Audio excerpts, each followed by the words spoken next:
I'm here to talk about success. The first rule of success is to have a vision.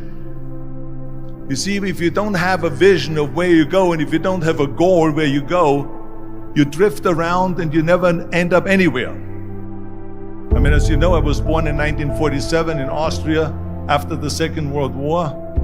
So I was very fortunate that I stumbled onto my vision. And I didn't really like Austria when I grew up.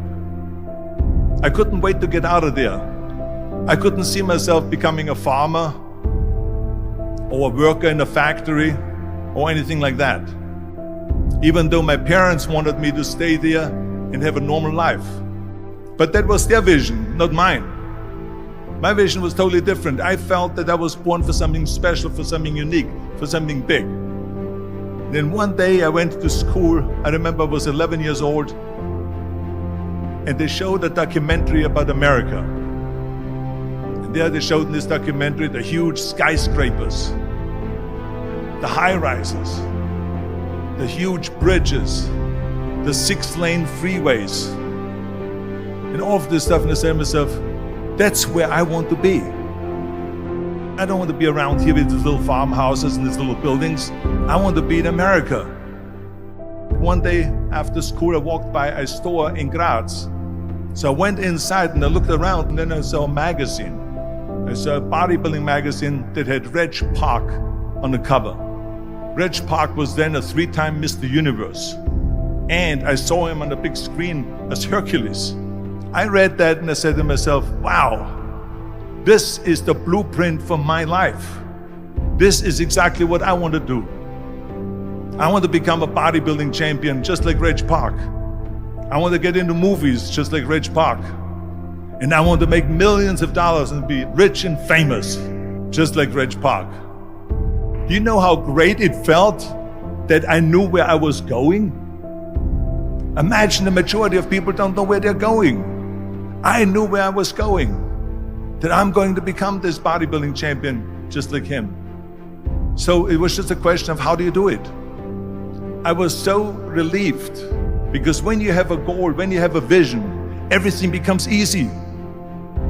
So people always ask me, when they saw me in the gym in the pumping iron days, they say, why is it that you're working out so hard? 5 hours a day, 6 hours a day, and you have always a smile on your face. And I told people all the time, I said, because to me, I'm shooting for a goal. In front of me is the Mr. Universe title.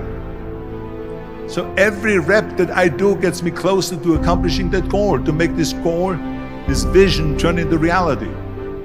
Every single set that I do, every repetition, every weight that I lift will get me a step closer to turn this goal into reality. So I couldn't wait to do another 500-pound squat. I couldn't wait to do another 500-pound bench press. I couldn't wait to do another 2,000 reps of sit-ups. I couldn't wait for the next exercise. At the age of 20, I went to London and I won the Mr. Universe contest as the youngest Mr. Universe ever. And it was because I had a goal. So let me tell you something, visualizing your goal and going after it makes it fun. You got to have a purpose no matter what you do in life. You got to have a purpose. 74% hate their job in America. Now there is not much different when you come to Europe.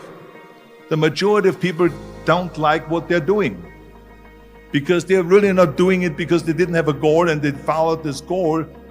They just aimlessly drift around, and then all of a sudden there's a job opening, so they get that job because you have to work. But then when you work, it's a chore. It's work. It's not fun. So if you think about, only a quarter of the people really enjoy what they're doing in life. That is unbelievable if you think about it. So I felt so blessed that I knew what I was doing. It's like a medical student that studies and knows he wants to become a doctor. You know where to go. And the same thing is also in politics. I remember that in politics, I had a very clear vision that I will be the leader of California. This is as far as I could go because I was not born in America, so I could not run for president. So being the governor of the fifth largest state, the largest state, the fifth largest economy in the world, was for me really the ultimate title, the ultimate accomplishment in politics. So even though people came up to me and says, why don't you go and run for something smaller, you're never gonna make it. I ran for governor, and then 2 months later I became governor of the state of California. Again, because I had a very clear vision what I'm gonna do with California. So that's rule number one, have a vision. Rule number two is, don't listen to the naysayers. Don't listen to the naysayers.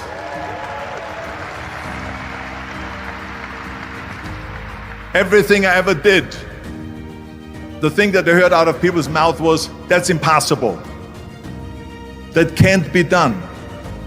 Or no. That is exactly what I heard, and of course I proved to the people that it can't be done. So whenever someone said to me, it can't be done, I heard it can be done. When they said no, I heard yes. And when they said it's impossible, I heard it is possible. I'm a strong believer of what Nelson Mandela said, that everything is always impossible until someone does it. Well, I'm gonna be the one, I said to myself, I'm gonna do it and I'm gonna show it to them. Maybe it has never been done before. That's perfectly fine with me. But I'm gonna do it. And I did not listen to the naysayers. It's all about the hard work that you put in. I said to myself, in bodybuilding I worked out 5-6 hours a day. I'm gonna do the same thing now for acting. And of course I went to college to study English. I studied the accent removal, acting classes, and all of this stuff, all day long. I worked and I worked and I worked.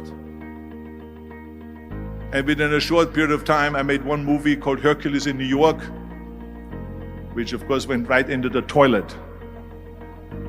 But it didn't discourage me. I still had the same vision. And then all of a sudden I did Streets of San Francisco. I did Stay Hungry and Pumping Iron and The Villain. And then all of a sudden I was asked by Dino De Laurentiis and by Universal Studio to star in Conan the Barbarian.